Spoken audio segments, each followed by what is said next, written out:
Hello friends, मैं हूं doctor नीलम और आज मैं आपको बताने जा रही हूं एरोटिक स्टेनोसिस के बारे में। एरोटा जो होती है वो ब्लड वेसल को कहा जाता है जो कि डी ऑक्सीजनेटेड ब्लड यानी कि साफ ब्लड जो है हार्ट से पूरी बॉडी में लेकर जाने का काम करती है। और हार्ट और जो ये एरोटा होती है ब्लड वेसल, इसके बीच में ओपनिंग होती है, नेचुरल सी बात है, तभी हार्ट से ब्लड जो है वो एरोटा में जाएगा। तो उस ओपनिंग को जब वॉल्व एरिया बोलते हैं, वाल्व बोलते हैं, इसमें जो होता है एरोटिक वॉल्व कहा जाता है। तो एरोटिक वाल्व वाले के टाइट हो जाने को, उसके हार्ड हो जाने को, उसके थिक हो जाने को एरोटिक स्टेनोसिस कहा जाता है। क्योंकि इसमें क्या होता है, जब वाल्व जो है वो हार्ड हो जाता है, टाइट हो जाता है, थिक हो जाता है, प्रॉपरली खुल नहीं पाता। मान लीजिए कि पहले कोई ओपनिंग थी, ठीक है, नॉर्मल हार्ट में जब वो एरिया था तो वो 4 सेंटीमीटर के अप्रॉक्स होता है। जैसे कि मैंने इसमें दिखाया भी है कि ये आपकी ओपनिंग है, तो इसका जो डायमीटर होता था ये 4 सेंटीमीटर थी ये ओपनिंग। जब इसका ये डायमीटर कम होता रहता है धीरे धीरे करके स्टेनोसिस की वजह से, तो उसी को एरोटिक स्टेनोसिस कहते हैं। अगर ये एरिया टाइट हो जाता है, मान लीजिए कि ओपनिंग का जो साइज था वो पहले 4 सेंटीमीटर था, फिर 4 से 3, 3 से 2, देन 1.5 और 1 सेंटीमीटर रह जाता है, तो उससे क्या इफेक्ट पड़ता है बॉडी पर या हार्ट पर, क्या इफेक्ट पड़ता है। तो ये मैं आपको एक बार डायग्राम में थोड़ा सा समझा देती हूँ कि जैसे हमारा दिल होता है, ठीक है, दिल में क्या होता है, 4 कमरे होते हैं, 2 लेफ्ट साइड कह सकते हो, 2 राइट साइड कह सकते हो, ठीक है। जो ऊपर वाले होते हैं दोनों कमरे, ठीक है, राइट साइड पर होता है डीऑक्सीजनेटेड ब्लड यानी कि गंदा खून, लेफ्ट साइड होता है साफ यानी कि ऑक्सीजनेटेड ब्लड। तो राइट साइड में गंदा खून आता है, वो तो आता है सारे शरीर में से, ठीक है, सारी बॉडी में से जो गंदा खून है वो राइट साइड जो है हार्ट पे आता है, एट्रियम में, ऊपर वाले कमरे में। अभी साफ होने के लिए कहाँ जाएगा, नेचुरल सी बात है कि लंग्स में जाएगा, फेफड़ों में, क्योंकि ऑक्सीजन तो लंग्स में होती है। जब हम सांस लेते हैं, इनहेल करते हैं ऑक्सीजन, एक्सहेल करते हैं कार्बन डाइऑक्साइड, तो ब्लड में जो गैसेस का एक्सचेंज होता है वो लंग्स में होता है। तो जो गंदा खून, जो डीऑक्सीजनेटेड ब्लड जो है वो राइट एट्रियम, जो दिल के ऊपर वाले कमरे में आया था, वो ऊपर वाले कमरे से नीचे वाले कमरे में जाएगा। अब ये अच्छा, 2 ऊपर 2 नीचे अलग अलग कमरे क्यों बना रखे हैं, इसका एक मोटिव मैं बता देती हूँ। क्योंकि जब हम कोई बॉल ऊपर फेंकते हैं तो हमें जोर लगाना पड़ता है, लेकिन जब कोई बॉल अपने नीचे आती है तो कोई जोर नहीं लगता। तो राइट एट्री और लेफ्ट एट्री में ज़्यादा प्रेशर की रिक्वायरमेंट नहीं होती, वो पैसिव प्रोसेस होता है कि अपने आप जो है वो ऊपर फेफड़ों में से ब्लड आता है, बॉडी में से ब्लड ऊपर वाले कमरों में आता है। बट वेंट्रिकल्स को, जो नीचे वाले दोनों कमरे होते हैं, उसको प्रेशर लगाना, उसको जोर लगाना पड़ता है ताकि जो ब्लड है वो पूरी बॉडी में अच्छे से पंप हो पाए। तो ऊपर के कमरों से ब्लड फिर आ जाता है नीचे वाले कमरों में।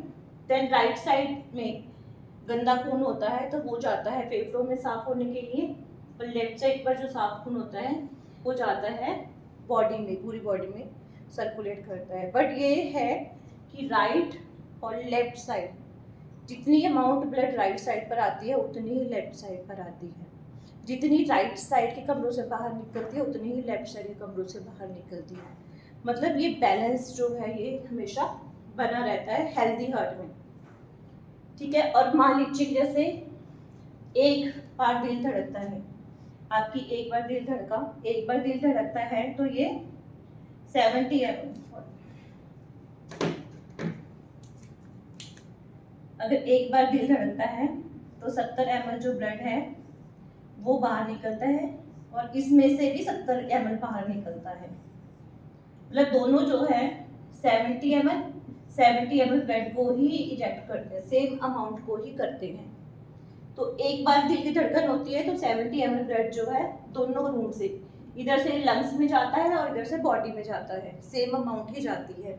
और ऊपर से एंट्री भी जो होती है वो सेम अमाउंट की ही होती है। जितने ml ब्लड, अगर इधर 30 ml है तो इधर भी 30 ml ही होगा, ठीक है। तो एक बार अगर दिल धड़कता है तो इसमें से 70 ml ब्लड निकलता है।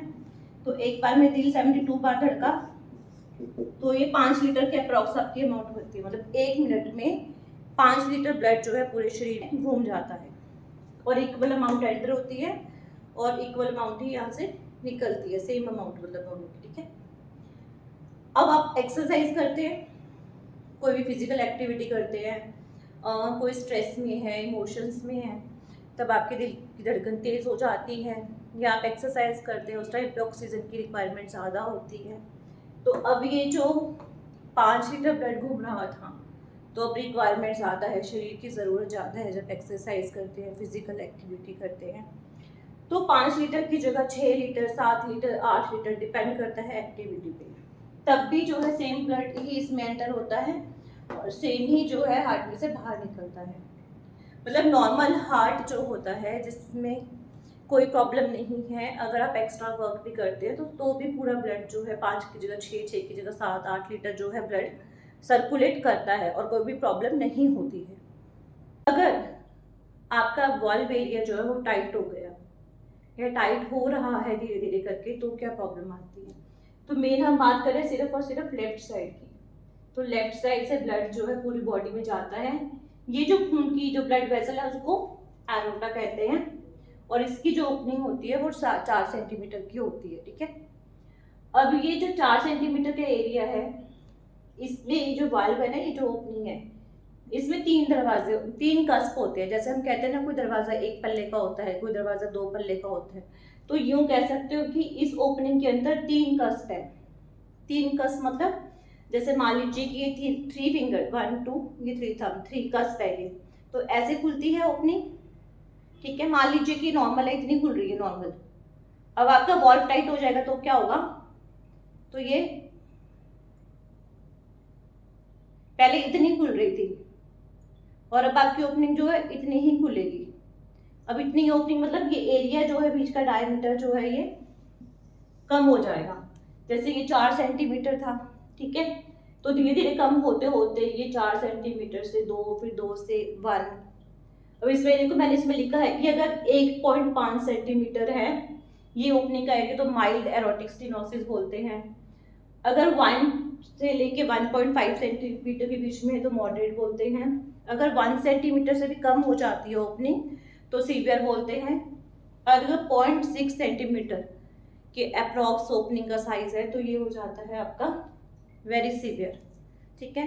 ये तो है ओपनिंग के साइज के हिसाब से mild, moderate, severe, very severe बोल देते हैं, ठीक है। जब ये ओपनिंग का साइज कम हो जाता है तो बेसिकली क्या होता है ये मैं आपको एक बार बता देती हूँ, थोड़ा सा इसको रब करके।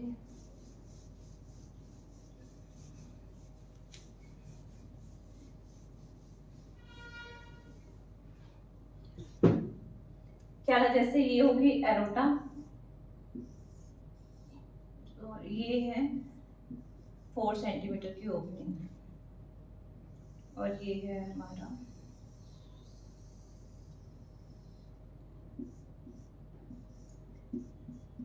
वेंट्रिकल। कौन सा है? लेफ्ट। और ये है हमारी एरोटा। अब ओपनिंग टाइट होती है तो क्या होता है मैं ये बताती हूँ आपको। ये तो समझ आ गई कि लेफ्ट वेंट्रिकल है, दिल का जो लेफ्ट साइड वाला है, नीचे वाला कमरा है, ये ब्लड को पुश करता है, मतलब पंप करता है पूरी बॉडी में। एरोटा वो ब्लड वेसल होती है जिसके थ्रू ब्लड जाता है और ये एरिया टाइट हो जाता है। ये 4 की जगह 2 या 1 रह जाता है तो क्या होता है? नॉर्मल ब्लड प्रेशर क्या होता है? नॉर्मल ब्लड प्रेशर होता है 120 और 80, है ना।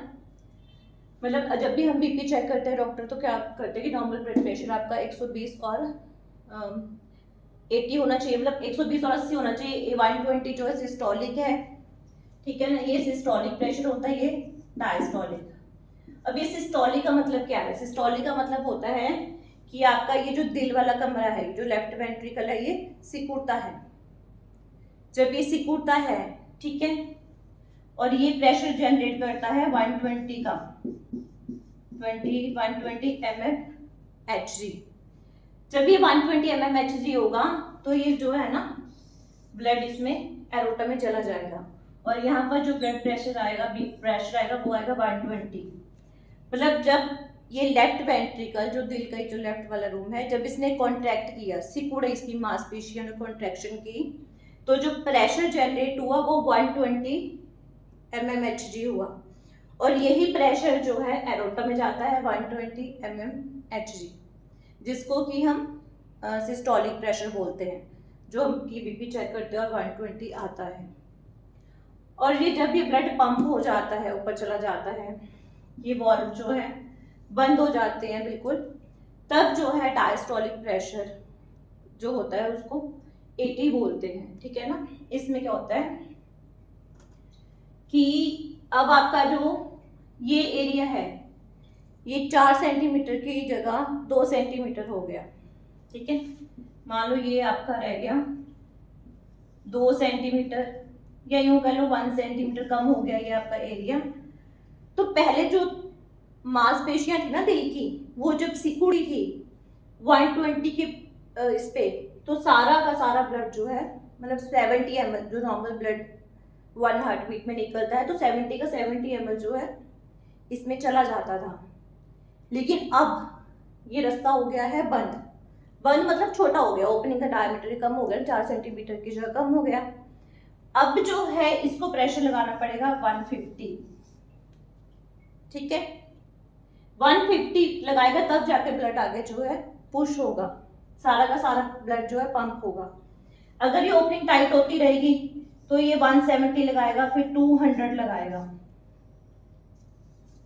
जब ये मसल्स कॉन्ट्रैक्ट होगी, जैसे जैसे ये ओपनिंग की जो है एरिया कम होता रहेगा, तो इसको जो है जोर के और ज़्यादा जोर के और ज़्यादा जोर के जो है कॉन्ट्रैक्ट करनी पड़ेगी, मतलब यहाँ की मसल्स जो है उसको कॉन्ट्रैक्शन ज़्यादा करनी पड़ेगी पूरे के पूरे ब्लड को पंप करने के लिए। मतलब जो नॉर्मल वैल्यू होती है ब्लड की, उसको पंप करने के लिए यहाँ की मसल्स को जो है कॉन्ट्रैक्शन ज़्यादा करनी पड़ेगी, ज़्यादा प्रेशर देगा, तो ही पूरा का पूरा ब्लड जो है आगे ब्लड वेसल में, एरोटा में पुश होगा, पंप होगा, मतलब, है ना। लेकिन पहले क्या होता था, पहले वेंट्रिकल अगर 120 का प्रेशर जो है जनरेट करता था कॉन्ट्रैक्शन करके, तो ये 120 का प्रेशर जो है, इसमें हमें नॉर्मल ब्लड प्रेशर जब हम चेक करते थे 120 शो होता था। लेकिन अब अगर ये वेंट्रिकल 150 का प्रेशर लगा रहा है, मतलब जोर लगा रहा है ब्लड को पंप करने के लिए, तो यहाँ पर जो ब्लड प्रेशर है वो हमें 120 या 130 शो होगा। ऐसा नहीं है कि यहाँ पर अगर 150 तो यहाँ पर भी 150 आएगा, नहीं, वैसा नहीं होगा। और यहाँ पर अगर ये 170 है तो भी यहाँ पर हो सकता है 110 ही आए। अगर ये 170 का प्रेशर लगाता है तो यहाँ पर 110 ही आएगा।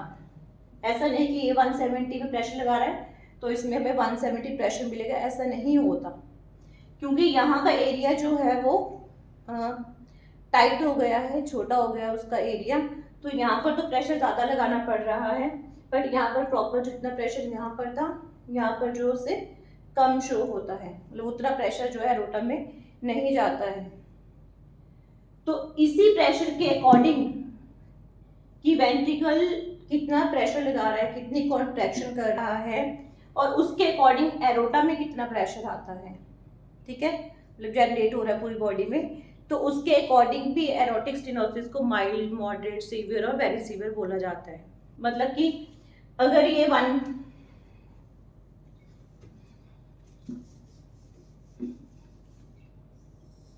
नॉर्मल हार्ट में ये 120 प्रेशर है, ठीक है, यहाँ पर भी 120 है, इक्वल प्रेशर है, कोई प्रॉब्लम नहीं, हेल्दी हार्ट है, बिल्कुल सही वाला हार्ट है, हेल्दी हार्ट है, ठीक है।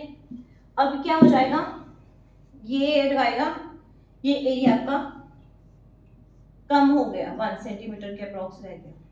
अब ये लगाएगा 150, यहाँ पर आएगा 120, ठीक है। तो डिफरेंस कितने का आ गया, 30 का ना। अगर हम यहाँ करें 150 माइनस 120 तो 30 का डिफरेंस आ गया इस दोनों में, ठीक है। अब ये एरिया और टाइट हो गया, 0.6 हो गया एग्जाम्पल, तो यहाँ आएगा प्रेशर 200 और यहाँ आएगा 130, ठीक है। मतलब इसने, दिल ने तो ज्यादा प्रेशर लगाया 200 mmHg, पर एरोटा में सिर्फ 130 ही आया, तो 200 माइनस 130 70 का डिफरेंस आ गया दोनों में। जो वेंट्रिकल का प्रेशर है दिल का और जो ब्लड वेसल का प्रेशर है वो 130 मतलब कि, और 200 70 का डिफरेंस आ गया। मतलब दिल पूरी कोशिश कर रहा है, पूरा जोर लगा रहा है, ज्यादा प्रेशर लगा रहा है कि पूरा का पूरा ब्लड पंप कर पाए, लेकिन फिर भी ज़्यादा काम कर रहा है, लेकिन फिर भी जो है पूरा ब्लड इसमें पंप नहीं हो पा रहा, नॉर्मल वैल्यू से कम ही हो रहा है प्रेशर। अब इसमें क्या होता है, अगर 25 mm का डिफरेंस है प्रेशर का तो उसको माइल्ड बोल दिया जाता है, प्रेशर के अकॉर्डिंग भी mild, moderate, severe, very severe.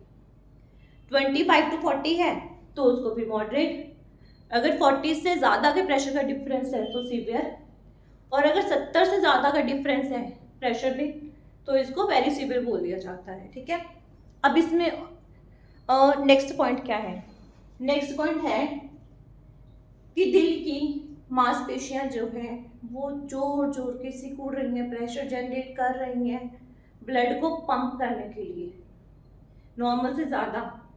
ठीक है, उसके बावजूद भी जो है ये ब्लड जितना है उतना जो है पंप नहीं कर पा रही। मान लो कि अगर नॉर्मल 70 होता था पहले और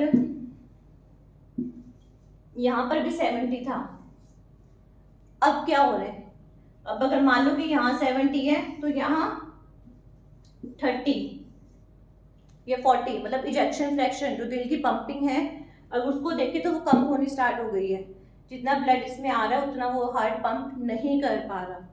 और अगर आप फिजिकल एक्सरसाइज और कोई एक्टिविटी करते हैं जिसमें कि एक्स्ट्रा रिक्वायरमेंट है ऑक्सीजन की, तो भी जो है ये उसको मैनेज नहीं कर पा रहा आपका वीक हार्ट, है ना, क्योंकि स्टेनोसिस है और एक्स्ट्रा एक्टिविटी करें तो एक्स्ट्रा ऑक्सीजन की रिक्वायरमेंट है, हार्ट को और ज़्यादा फास्ट स्पीड से ब्लड को पंप करना पड़ेगा, बट वो हार्ट जो है नहीं कर पाता। इसीलिए जो है इसमें चेस्ट में पेन होना स्टार्ट हो जाता है। जब भी हम कोई एक्सरसाइज करते हैं, कोई फिजिकल एक्टिविटी करते हैं तो हमें जो है दर्द फील होता है, और जब हम रेस्ट करते हैं, आराम करते हैं तो ठीक लगता है, सांस चढ़ता है, क्योंकि ब्लड में ऑक्सीजन की क्योंकि जो दिल है वो ऑक्सीजन की रिक्वायरमेंट को पूरा नहीं कर पा रहा है।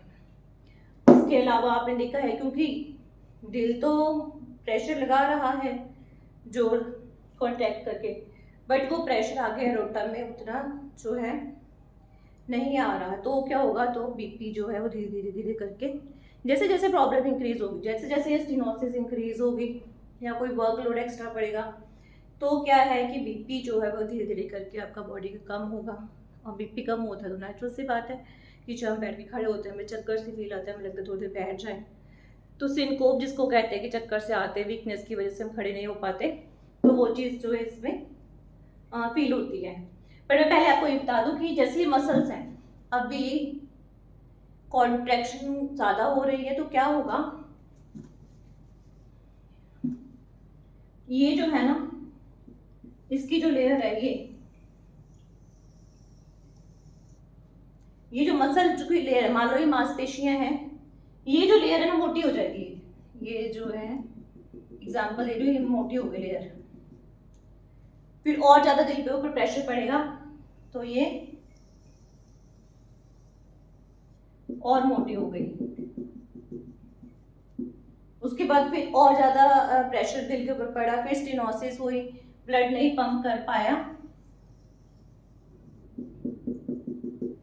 ये क्या हो रहा है, ये धीरे धीरे करके जो हार्ट की इस कमरे की जो मांसपेशियां थी वो हाइपरट्रॉफी हो गई है, उसकी ग्रोथ हो गई, क्योंकि अगर मान लो कि कोई चीज पतली हो गई, मान लो पतला गुब्बारा है, कोई बैलून होता है जैसे, अगर वो पतला सा बैलून होगा उसको आप एक्स्ट्रा फुलाओगे, बार बार फुलाओगे तो फट जाएगा, जितना बैलून मोटा होगा हार्ड होगा उतना वो फटने का डर कम होता है, ऐसे होता है ना। तो हार्ट में ब्लड ज्यादा है, मसल्स को ज्यादा जोर लगाना पड़ रहा है, तो यहाँ मसल्स की जो है पूरी हाइपरट्रॉफी हो जाएगी। अभी हाइपरट्रॉफी होने से क्या हुआ, जो ये बीच की जगह है ये कम हो गई है। ठीक है, नॉर्मली क्या होता है, जैसे मैं कहती थी कि 70 ml ब्लड एक दिल की धड़कन में होता है पंप, और 50 ml जो है वो परमानेंट वेंट्रिकल के अंदर होता ही है हमेशा, मतलब वेंट्रिकल्स में 120 ml ब्लड होता है, 50 हमेशा जो है परमानेंट वेंट्रिकल्स के अंदर होता है, और एक दिल की धड़कन होती है 70 ml ब्लड पंप होता है। बट अब ये मसल्स के ठीक होने से क्या हुआ, इसका जो कमरा है अंदर का वो ये देखो, ये स्पेस जो है वो कम हो गई, मांसपेशियां तो मोटी हो गई, इधर से इधर से इधर से चारों तरफ से, तो क्या हुआ, इस कमरे के अंदर स्पेस कम हो गई। अब ये 50 ml की जगह 50 ml की जगह 40 ml, फिर 30 ml स्टोर करेगा, 60 की जगह 60, 50, मतलब इसकी जो ब्लड को स्टोर करने की कैपेसिटी है, जो होल्ड करने की कैपेसिटी है, वो कम हो गई है। पहले इतना ब्लड था, वो जोर लगा रहा था वेंट्रिकल ब्लड वेसल में पंप करने के लिए, पर फिर भी जो है वो उतनी अमाउंट पंप नहीं कर पा रहा था, है ना। और अब तो अमाउंट और कम हो गई, ब्लड ही कम है इसमें, तो जो ब्लड जो बाहर जाना था बॉडी में वो और कम हो गया। जैसे मैंने आपको बताया कि अगर ये वेंट्रिकल है, वेंट्रिकल की मसल्स की जो है वो हाइपरट्रॉफी हो गई है, यहाँ की जो स्पेस है वो कम हो गई है ना, ब्लड को होल्ड करने की। अब इसका इफेक्ट कहाँ पड़ेगा? जैसे कि मैंने आपको शुरू में बताया कि लंग्स, फेफड़ों में से जो साफ ब्लड, ऑक्सीजनेटेड ब्लड है, वो दिल के ऊपर वाले कमरे में आता है, लेफ्ट एट्रियम में, फिर ऊपर वाले कमरे से नीचे वाले कमरे में आता है, और नीचे वाले कमरे से एरोटा में होके, मतलब ब्लड वेसल से होकर सारी बॉडी में चला जाता है। अब एरोटा के बीच का जो वॉल्व है वो तो हो गया है टाइट, उसकी वजह से क्या करना पड़ रहा है कि दिल के नीचे वाले कमरे की मांसपेशियों को जोर लगाना पड़ रहा है, कॉन्ट्रैक्शन ज़्यादा करनी पड़ रही है। अब ज़्यादा कॉन्ट्रैक्शन कर रहा है दिल, तो यहाँ की जो मांसपेशियाँ हैं उसमें हाइपरट्रॉफी हो जाएगी। जब चारों तरफ की मसल्स की जो है हाइपरट्रॉफी हो गई है, तो बीच के कमरे की जो है स्पेस कम हो गई है। अब इसका इफेक्ट पड़ेगा ऊपर वाले कमरे पे, क्योंकि पीछे से ब्लड तो सेम क्वांटिटी में आ रहा है ना, पीछे से तो आ रहा है उतनी स्पीड से, उतनी उससे सेम अमाउंट। तो अब क्या होगा, ये जो है ऊपर वाला कमरा जो है वो एनलार्ज हो जाएगा, क्योंकि भी उसको ज़्यादा ब्लड जो है वो उसको होल्ड करके रखना पड़ रहा है पहले से, क्योंकि जो नीचे वाला कमरा है उसकी जो जगह है, जो स्पेस है वो कम हो गई है। तो जो एक्स्ट्रा ब्लड था वो दिल के ऊपर वाला कमरा जो है उसको होल्ड करेगा, और उसको होल्ड करने के लिए नेचुरल सी बात है ऊपर वाले कमरे का साइज जो है जो एनलार्ज हो जाएगा। अब धीरे धीरे करके जो है स्टेनोसिस इंक्रीज होती है, ठीक है। तो क्या होगा कि जो दिल का ऊपर वाला कमरा था उसकी भी एक लिमिट है ब्लड को होल्ड करने, कितना कर पाएगा वो भी होल्ड, ठीक है। जब उसकी लिमिट जो है वो क्रॉस हो जाती है, तो फिर कहाँ पे ब्लड होल्ड होगा? नेचुरल सी बात है, अभी लंग्स में से ही तो ऊपर वाले कमरे में आया था, ऊपर वाले कमरे से नीचे वाले कमरे में गया था, नीचे वाले कमरे में जगह नहीं है, तो ऊपर वाले कमरे ने कोशिश करी कि मैं सारे ब्लड को जो है होल्ड कर लूँ। अब उसकी वो कैपेसिटी भी जो है एडजस्टमेंट की थी वो भी खत्म होती जा रही है, क्योंकि स्टेनोसिस धीरे धीरे इंक्रीज हो रही है। या हम मान लीजिए कोई एक्स्ट्रा फिजिकल एक्टिविटी करते हैं, ज़्यादा वर्क करते हैं, ज़्यादा हार्ट को काम करना पड़ा, तो भी ज़्यादा ब्लड होल्ड करना पड़ेगा एट्रिया को, ऊपर वाले कमरे को। अब जब इसकी भी कैपेसिटी होगी तो फिर पीछे जो प्रेशर पड़ेगा वो कहाँ पड़ेगा? लंग्स में, फेफड़ों में। फेफड़ों में क्या होगा? नेचुरल सी बात है, अभी सांस चढ़ेगा, सांस तो फिर पहले भी चढ़ते, ब्रेथलेसनेस होती है, और फिर जब लंग्स की भी जो कैपेसिटी ओवर हो जाएगी उसमें क्या है, फिर बैक प्रेशर होकर फिर सारा प्रेशर जो है राइट साइड पे पड़ेगा, देन फिर वो लेफ्ट साइड हार्ट फेलियर से फिर राइट साइड हार्ट फेलियर में, वो मैं आपको अपनी आगे आने वाली वीडियोस में बताऊंगी।